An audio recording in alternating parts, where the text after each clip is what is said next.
Hello guys, welcome back in my Computer Jack YouTube channel and good day to all guys. In this video, how to solve this problem scratch disk. जैसा कि यहाँ पे देख रहे हो, मैं खुद ऐसा प्रॉब्लम ऐसा फेस किया हूँ. Couldn't complete the command because the scratch disk are full. सबसे पहले ये जो मैसेज आ रही है आपके सामने Adobe Photoshop के अंदर, इस प्रॉब्लम को, इस मैसेज को one by one step by step पहले समझते हैं. Couldn't complete your command मतलब कि आपका कमांड, जो भी प्रोसेस आप, जो भी काम आप कर रहे होते हो, वो कंप्लीट नहीं हो सकता है. Because scratch disk are full. Scratch disk are full. Scratch disk full है. स्क्रैच डिस्क होता क्या? इससे पहले आपको समझने के लिए मैं आपको बताता हूं वर्चुअल मेमोरी.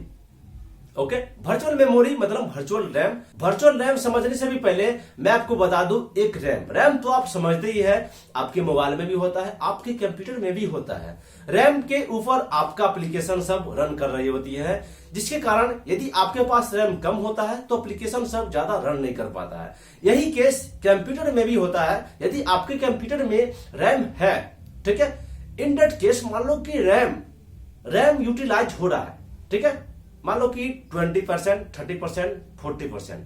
मान लो कि कोई वायरस इन कर गया आपके सिस्टम में.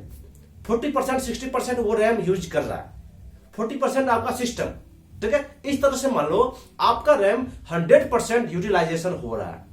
इन दैट केस ये एप्लीकेशन तो रन नहीं कर पाएगा. लेकिन यहाँ पे विंडोज में भी एक फीचर होती है वर्चुअल रैम, जहां पे आप वर्चुअल रैम मैन्युअली क्रिएट कर सकते हो. यदि आपका रैम 100% यूटिलाइज हो रहा है, डोंट वरी, इसमें क्या होगा, 100% आपका रैम यूटिलाइज हो रहा है, तो इसमें आप समझ ही सकते हो क्या क्या हो सकता है. आपका सिस्टम क्रैश हो जाएगा, आप जो एप्लीकेशन यूज कर रहे हो वो स्टॉप हो जाएगा, कई सारा प्रॉब्लम हो जाएगा, हैंग करेगा आप system, lots of problem you can face.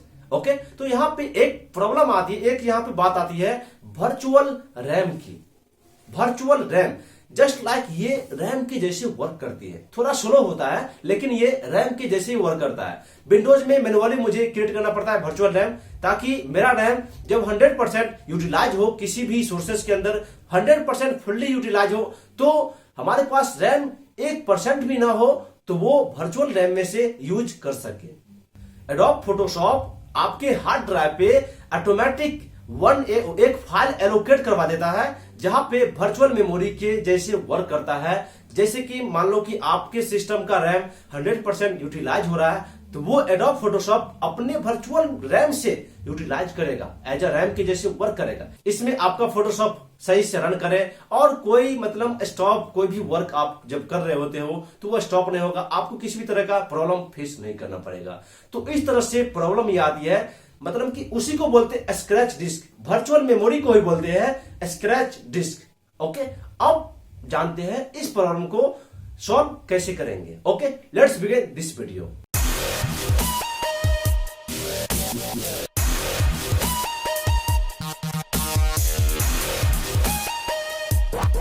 सबसे पहले यहाँ पे क्या करना है, फर्स्ट स्टेप में गाइज, यहाँ पे आपको डेस्कटॉप का जितना भी फाइल होगा, क्योंकि डेस्कटॉप पे भी मूवी वीडियो वगैरह सब रहता है, उसको आप डिलीट कर दे. इसके बाद यदि आपके प्रोफाइल में भी जब आप कुछ मूवी डाउनलोड करते हो, वीडियो डाउनलोड करते हो, कई सारा चीज आप डाउनलोड करते हो, वो स्टोर रहता है, वो सी ड्राइव का स्पेस लेता रहता है, उसको भी आप डिलीट कर दे. ओके, इसके बाद आपको सी ड्राइव पे राइट क्लिक करना है और यहाँ पे डिस्क क्लीनअप कमांड चलाना है. यहाँ पे डिस्क क्लीनअप पे क्लिक करेंगे और ये क्या करेगा, आपके सी ड्राइव के फाइल, जितना भी फाइल फोल्डर होगा वो एनालाइज करेगा और एक्स्ट्रा फाइल को रिमूव कर देगा. जस्ट यहाँ पे आपको डिलीट कर देना है ताकि फोटोशॉप इस स्पेस को यूज कर सके. और यहाँ पे देख रहे हैं डिस्क क्लीनअप, यहाँ पे क्लीनिंग हो रहा है, एक्स्ट्रा फाइल यहाँ पे डिलीट हो गया.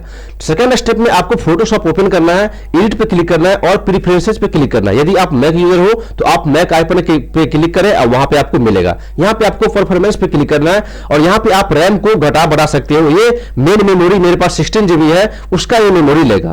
ओके, तो सेकंड स्टेप में यहाँ पे स्क्रैच डेटा रहा, यहाँ पे बाय डिफॉल्ट यहाँ पे सी ड्राइव था, आप डी ड्राइव को भी क्लिक करें ताकि आपके सी और डी ड्राइव दोनों से स्क्रैच डिस्क वहां पे यूज कर सके. तो आपने देख लिया गाइज, ये प्रॉब्लम आसानी से सॉल्व इस तरह से हो जाएगा. आई होप ये वीडियो आपको पसंद आई होगी. पसंद आया होगा तो लाइक कर देना, चैनल को सब्सक्राइब कर देना, बेल घंटे को हिट कर देना. सीखते रहे एक से एक technical video related to mobile and computer. मिलते हैं गाइज अगले वीडियो में, तब तक के लिए bye bye. Thank you so much.